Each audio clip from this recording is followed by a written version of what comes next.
بسم اللہ الرحمن الرحیم اعوذ باللہ من الشیطان الرجیم بسم اللہ الرحمن الرحیم وبہ نستعین السلام علیکم ایھا الطلاب الکرام۔ ہماری گفتگو پچھلے سبق میں تعارض کے بارے میں تھی کہ تعارض کسے کہتے ہیں، اور اس کے بعد صاحب کتاب نے کہا تھا کہ تعارض کے احکام بیان کرنے سے پہلے کچھ مقدمات ذکر کرتے ہیں، تو ان مقدمات کے سلسلے میں فرماتے ہیں المقدمات الاولی، پہلا مقدمہ جو ہے وہ اس بات کی طرف اشارہ ہے کہ یہ جو دو دلیلیں آپس میں متعارض ہوتی ہیں ان کے درمیان میں کون کون سی نسبت ہوتی ہے۔ تو ان المتعارضین ان کان بینہما تباین، دو دلیلیں جو ہوتی ہیں جو آپس میں ٹکراتی ہیں، تعارض ہوتا ہے ان میں، اگر ان کے درمیان میں تباین کی نسبت ہو، جس طرح مثلا اکرم العلماء ایک دفعہ آئے خطاب اور دوسری دفعہ آئے لا تکرم العلماء، تو ان کے درمیان میں تباین ہے کہ پہلے کہہ رہا ہے علماء کا اکرام کرو وجوب، پھر جو ہے وہ لا تکرم العلماء حرمت، تو ان کا آپس میں جو ہے وہ ایک ٹکراؤ تباین کلی ہے۔ تو اگر ایسی سچویشن ہو فلا اشکال فی جریان حکم تعارض بینہما، تو اس صورت میں تو جب تباین ہوتا ہے نسبت، تو سب یہ کہتے ہیں کہ ان کے درمیان کیا ہے، تعارض ہے۔ ایک دلیل کہہ رہی ہے اکرم العلماء، دوسری دلیل کہہ رہی ہے لا تکرم العلماء، تو اب دیکھنا یہ ہوگا کہ یہ جو بعد میں تعارض کے جو احکامات آئیں گے وہ اس مورد میں جو ہے وہ جاری ہو جائیں گے۔ وَإِنْ كَانَ بَيْنَهُمَا عُمُومٌ وَخُصُوصٌ مِّنْ وَجْهٍ، اگر دو دلیلوں کے درمیان جو ہے وہ عموم خصوص من وجہ کی نسبت ہو، اب یہ منطق میں مفصل بحث ہو چکی ہے، تباین کسے کہتے ہیں، عموم خصوص من وجہ جو ہے وہ کسے کہا جاتا ہے۔ تو عموم خصوص من وجہ میں جو ہوتا ہے ایک مادہ اجتماع ہوتا ہے اور دو مادہ افتراق ہوتے ہیں۔ مثال کے طور پر اکرم العلماء کہا مثلا ایک دلیل میں مولا نے، پھر کہا لا تکرم الشعراء۔ اب ایک شخص ہے زید مثلا، عالم بھی ہے اور شاعر بھی ہے، اب یہ دلیل کہتی ہے کہ زید کا اکرام کرو چونکہ عالم ہے، یہ دلیل کہتی ہے کہ زید کا اکرام نہیں کرو چونکہ شاعر ہے، تو اسی لیے کہتے ہیں ففی مورد تنافیہما، یعنی ایسا مورد جہاں تنافی ہو، جس طرح مورد اجتماع ہے، کیونکہ اگر ایک شخص صرف عالم ہے شاعر نہیں ہے تو پھر تو کوئی مشکل نہیں، ایک شخص شاعر ہے عالم نہیں ہے پھر بھی کوئی مشکل نہیں ہے، کیونکہ ہر دلیل کا اپنا الگ ہے۔ لیکن ایک ایسا مورد جہاں دونوں کا مصداق آ جائے، جس طرح عالم بھی ہے اور شاعر بھی ہے، اس کو مورد تنافی کہتے ہیں۔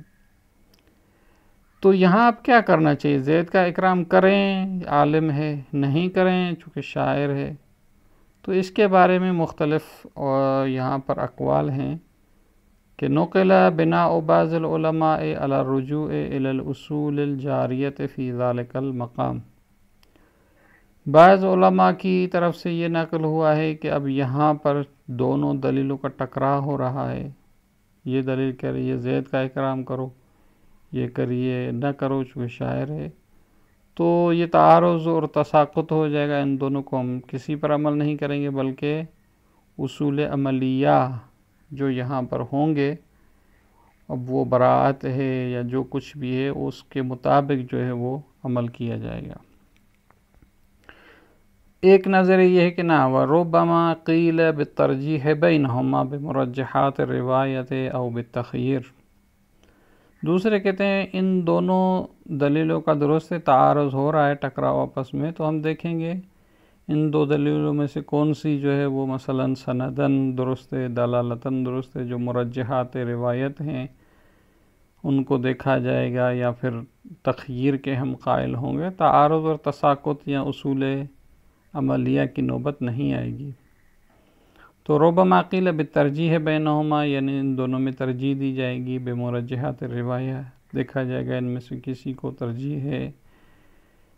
کہ اب یہ مرجحات روایت کون سے ہیں، انشاءاللہ بعد میں اس کے بارے میں گفتگو ہوگی۔ او بتخییر، یا پھر ہم یہ کہیں گے بھئی ان میں سے کسی ایک پر عمل کر لے، یا اس کا اکرام کرے یا نہ کرے۔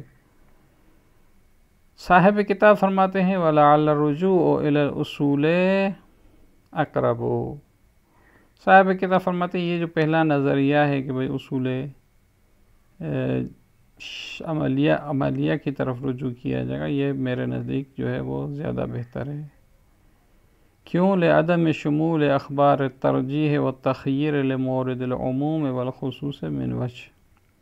اسی لیے کہ یہ جو دوسرے کہہ رہے تھے بھئی ہم مرجحات روایت کو لیں گے، تو ترجیح کو ثابت کرنے والی جو روایات ہیں جو انشاءاللہ بعد میں آئیں گی، یا تخییر کا جو نظریہ ہے، یہ عموم خصوص من وجہ جو کہ یہاں ہم نے کہا تھا اس مورد کو شامل نہیں ہوتا۔ لہٰذا بہتر یہی ہے کہ ہم اس نظریے کو اپنائیں کہ بھئی اصول عملیہ جو ہے یہاں پر جاری ہوں گے۔ البتہ فرماتے ہیں وَإِنْ كَانَ لَهُ وَجْهٌ، اگرچہ ہم توجیہ کر سکتے ہیں کہ بھئی یہ ترجیح کے اخبار اور ترجیح والی جو ادلہ ہیں وہ اس عموم خصوص من وجہ کو شامل ہوتی ہیں، لیکن پھر بھی اقرب جو ہے وہ یہی ہے کہ ہم جو ہے اس نظریے کو لیں گے کہ اصول عملیہ جو ہے یہاں پر جاری ہوں گے۔ اور تیسرا جو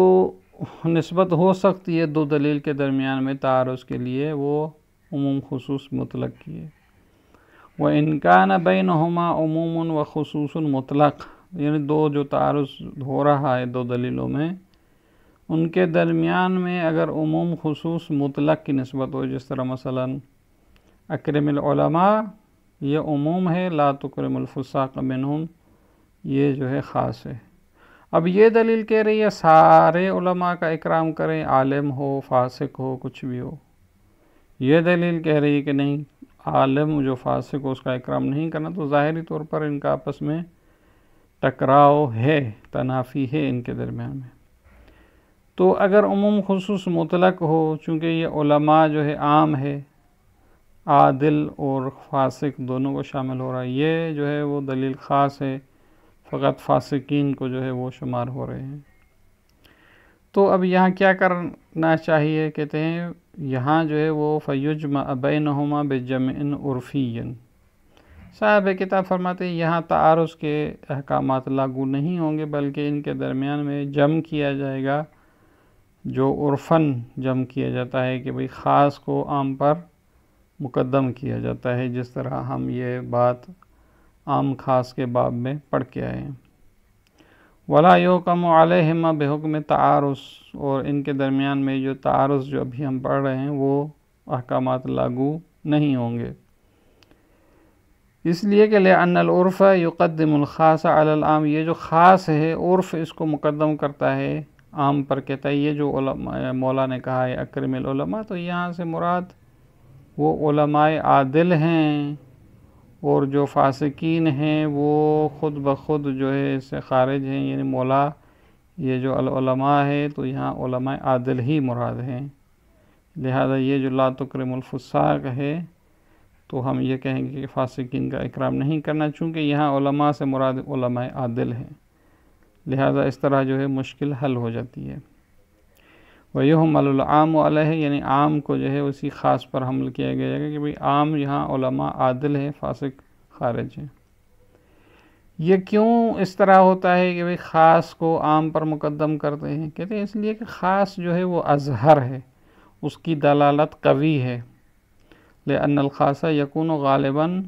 أَظْهَرَ مِنَ الْعَامِ فِي عُمُومِهِ، کیونکہ خاص کی دلالت اپنے جو اس کا مدلول ہے وہ اظہر ہے، عام کی بنسبت عام کی دلالت جو ہے ضعیف ہے اپنے عموم میں، لہٰذا خاص کو عام پر جو ہے وہ مقدم کیا جاتا ہے۔ البتہ یہ ہر جگہ پر نہیں ہے، یعنی ہر جگہ پر یہ نہیں ہے کہ مثلا ہم خاص کو عام پر مقدم کریں، بلکہ کہتے ہیں نعم لو کان العام نصا فی العموم، اگر عام جو ہو وہ ظاہر نہ ہو بلکہ نص ہو، جس طرح یہ بھی ظاہراً الفاظ کی بحث میں ہو چکا تھا کہ نص جو ہوتا ہے اس میں احتمال خلاف نہیں ہوتا، لیکن جو ظاہر ہوتا ہے اس میں احتمال خلاف ہوتا ہے. تو لہذا کوئی ایسا کلام جس میں عام نص ہو فی العموم قدم علی الخاص الظاہر، تو اس صورت میں پھر عام کو اس خاص پر جو ظہور رکھتا ہے مقدم کیا جائے گا. چونکہ ہمارے ہاں کچھ ایسے کلمات ہیں جو نص ہوتے ہیں، مثلا جس طرح کہا جائے لا یجب علیک، تم پر واجب نہیں ہے، تو یہ نص ہے کہ بھئی واجب نہیں ہے. اب ایک دفعہ آپ مثلا کسی روایت میں یہ آ جائے کہ مثلا بھئی اغتسل للجمعہ، غسل کرو، تو یہ صیغہ امر میں ظہور ہوتا ہے کہ ممکن وجوب ہو. لیکن اگر اس کے مقابلے میں آ جائے لا یجب غسل الجمعہ، تو یہ نص ہو جاتا ہے. لہذا اس صورت میں ہم جو خاص ہوتا ہے جو ظہور رکھتا ہے اس پر جو ہے اس عام کو مقدم کیا جائے گا. تو لہذا قاعدہ کلیہ جو بتاتے ہیں وہ یہ ہے کہ وَهَكَذَا فِي كُلِّ مَوْرِدٍ كَانَ أَحَدُ الْمُتَعَارِضَيْنِ نَصًّا وَالْآخَرُ ظَاهِرًا. ہر وہ جگہ جہاں پر دو دلیلوں میں سے جو آپس میں ٹکرا رہی ہیں، ایک نص ہے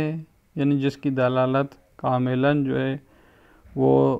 جو ہے اس کا احتمال خلاف نہیں ہے اس میں، اور دوسری جو ہے وہ ظہور رکھتی ہے یعنی اس میں احتمال خلاف ہے کہ شاید یہ مراد نہ ہو، تو اس صورت میں یقدم النص علی الظاہر. تو قانون یہ ہے کہ ہمیشہ نص جو ہوتا ہے، کلام نص، وہ ظاہر کلام پر جو ہوتا ہے وہ مقدم ہوتا ہے. تو لہذا یہاں پر یہ جو ہم کہہ رہے تھے بھئی عام پر خاص کو مقدم کیا جاتا ہے، وہ صورت میں جب عام ظہور رکھتا ہو.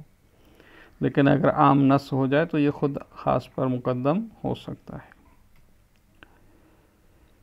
کیوں؟ اس لیے کہ لأن النص لا يمكن تعویلہ، کیونکہ جو کلام نص ہوتا ہے اس کی اب کوئی بھی تعویل نہیں کر سکتے. جیسے لا یجب علیک، خبر اس کی کیا تعویل کرنی ہے؟ لا یعنی واجب نہیں ہے آپ پر. لیکن جو ظاہر ہوتا ہے وہ ظاہر یمکن تعویلہ، جو کلام جو ہوتا ہے ظاہر ہوتا ہے اس کی تعویل ممکن ہوتی ہے. جس طرح مثلا کہا جاتا ہے ممکن ہے یہاں استحباب مراد ہو، کوئی قرینہ موجود ہو، تو وہاں توجیہ جو ہوتی ہے وہ ممکن ہوتی ہے. اور اسی طریقے سے مطلق اور مقید کی جو باب ہے اس میں بھی ہم کہہ کے آئے تھے کہ بھئی مقید کو مطلق پر جو ہے وہ مقدم کیا جاتا ہے. تو لہٰذا عام خاص والا باب اور مطلق مقید والا باب جو ہے وہ عموم خصوص مطلق کے دائرے میں آتا ہے. وَكَذَلِكَ يُقَدِّمُ الْعُرْفُ الْمُقَيَّدَ عَلَى الْمُطْلق. کہتے ہیں کہ عرف عام مقید کو مطلق پر مقدم کرتے ہیں. جس طرح مثلا کہا جاتا ہے اعتق رقبتاً، پھر کہا ہے اعتق رقبتاً مؤمنتاً، تو یہ مؤمنہ کی قید جو ہے وہ اس رقبہ مطلق پر مقدم ہوتی ہے. وَيُحْمَلُ الْمُطْلَقُ عَلَيْهِ، مطلق کو اس مقید پر حمل کیا جائے گا کہ مراد مثلا رقبہ مؤمنہ ہے. کالعام والخاص المطلقین، جس طرح ہم نے عام خاص میں بھی یہ کہا تھا کہ خاص کو عام پر مقدم کیا جاتا ہے کہ علی تفصیل مر فی باب العام والخاص والمطلق والمقید، کہ یہ ساری بحثیں جو ہے وہ تفصیل سے عام خاص اور مطلق اور مقید والے باب میں ذکر ہو چکی. یہ پہلا مقدمہ تھا جو اس بات کی طرف اشارہ کر رہا تھا کہ دو دلیلوں میں نسبت کون سی ہوگی، تباین ہے، عموم خصوص من وجہ ہے، کیا ہے. دوسرا جو مقدمہ ہے وہ اس بات کی طرف اشارہ ہے کہ یہ تعارض کہاں ہوتا ہے، تعارض کی کیا شرائط ہیں. تو کہتے ہیں یعتبر فی المتعارضین، یہ دو دلیلیں آپس میں متعارض ہو رہی ہیں، ان میں ضروری ہے، معتبر ہے کہ اتحاد المورد، جس مورد میں وہ بیان کر رہی ہیں وہ دونوں ایک جیسے مورد میں ہوں، یعنی دونوں کا رتبہ ایک ہو. لہٰذا اگر ان کے درمیان میں اتحاد رتبی نہ ہو، جس طرح آگے اسی کے بارے میں اشارہ آئے گا کہ فلا تعارض بین الدلیل الحاکم اب الوارد بین المحکوم والمورود، ایک دلیل حاکم ہو اور دوسری دلیل محکوم ہو تو ان کے درمیان میں بھی کوئی تعارض نہیں ہے کیونکہ ان کا اتحاد مورد نہیں ہے. اسی طرح ایک دلیل وارد ہو دوسری دلیل مورود ہو تو ان کے درمیان میں بھی جو ہے وہ کوئی تعارض نہیں آتا ہے۔ البتہ یہ آگے آئے گا کہ حاکم کس کو کہتے ہیں، وارد کس کو کہتے ہیں، محکوم کس کو کہتے ہیں، مورود کس کو کہتے ہیں، تو ابھی ان کے بارے میں تفصیل آئے گی۔ مثل موارد الامارات و موارد الاصول، کہتے ہیں یہی ہم پہلے پڑھ کے آئے تھے، امارات اور اصول۔ بھئی امارات وہاں ہوتے ہیں جہاں ہم ایک حکم واقعی کے جو ہے وہ جاننا چاہتے ہیں، اصول عملیہ وہاں ہوتے ہیں جہاں شک ہوتا ہے، تو لہذا ان کے موارد جو ہے مختلف ہیں، ان کا اتحاد مورد نہیں ہے۔ تو جس طرح کہتے ہیں امارات اور اصول میں ایک جگہ مثلا خبر واحد آ جائے، دوسرے اس کے مقابلے میں جو ہے وہ مثلا براعت ہو،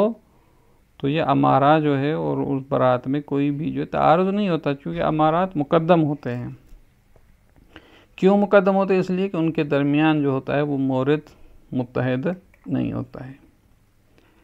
اب اسی کی تفصیل دیتے ہیں، لأن موارد الاولیٰ، امارات میں جو ان کا مورد ہوتا ہے نفس الاحکام الواقعیہ، یعنی خود احکام واقعیہ جو ہے، امارات جو ہے وہ احکام واقعیہ کے لیے کاشف ہوتے ہیں۔ وہ موارد ثانیت، لیکن جو اصول عملیہ ہوتے ہیں ان کا جو ہوتا ہے مورد الشک فی الاحکام الواقعیہ، جب ہمیں حکم واقعی کا پتہ نہیں ہوتا، شک ہوتا ہے، پھر جو ہے وہ مثلا براعت جاری ہوتی ہے یا احتیاط یا جو بھی موارد اصول عملیہ ہیں، تو لہذا جب ان کے موارد جو ہیں وہ متحد نہیں ہیں تو ان کے درمیان تعارض نہیں ہو سکتا،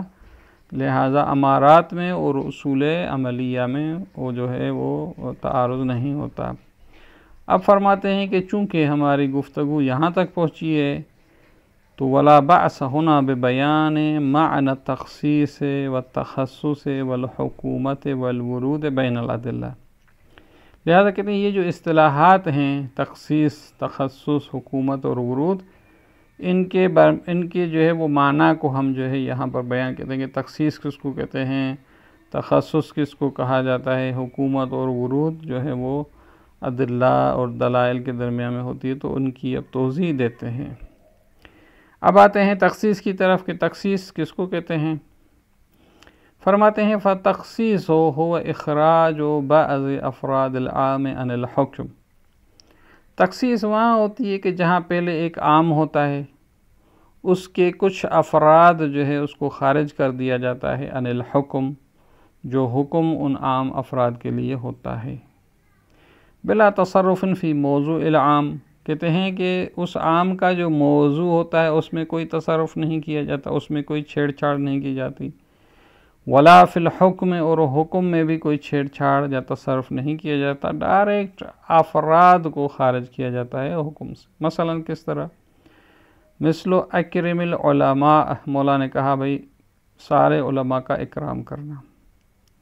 پھر کہا ولا تکرم فساقہم، ان علماء میں سے جو فاسقین ہیں ان کا تم اکرام نہیں کرو گے۔ تو یہاں پر یہ جو تخصیص ہے لا تکرم فساق، یعنی فساق جو فاسقین عالم ہیں ان کو خارج کیا جا رہا ہے اس وجوب اکرام سے، تو یہ نہیں کہا رہا کہ فاسق عالم نہیں ہے، وہ اپنی جگہ پر عالم ہے، یعنی موضوع جو ہے عالم وہ ان پر صادق آتا ہے کہ یہ فاسق عالم ہے، لیکن ہم کہتے ہیں کہ اکرام واجب نہیں ہے۔ تو لہٰذا یہاں پر عالم کا جو مفہوم ہے اس میں بھی کوئی چھیڑ چھاڑ نہیں کی گئی، اور جو حکم ہے وجوب اکرام، اکرم میں وجوب جو ہے اس میں بھی کوئی چھیڑ چھاڑ نہیں کی، سیدھا سادہ یہ کہا گیا ہے کہ بھئی علماء کا اکرام کرنا واجب ہے، لیکن ان علماء میں سے جو فاسق ہیں ان کا تمہیں اکرام نہیں کرنا۔ تو اگر اس طرح کا اخراج حکمی ہو، بغیر موضوع کے تصرف کیے ہوئے، بغیر حکم کے تصرف کیے ہوئے، تو اس کو تخصیص کہتے ہیں۔ اب اس کے بعد جو ہے وہ اصطلاح ہے حکومت کی، کہ حکومت کس کو کہتے ہیں۔ اب اس کی چونکہ تفصیلی گفتگو آئے گی تو انشاءاللہ ہم اس کو یہیں سے جو ہے وہ اگلے سبق میں شروع کریں گے۔ والسلام علیکم ورحمۃ اللہ وبرکاتہ۔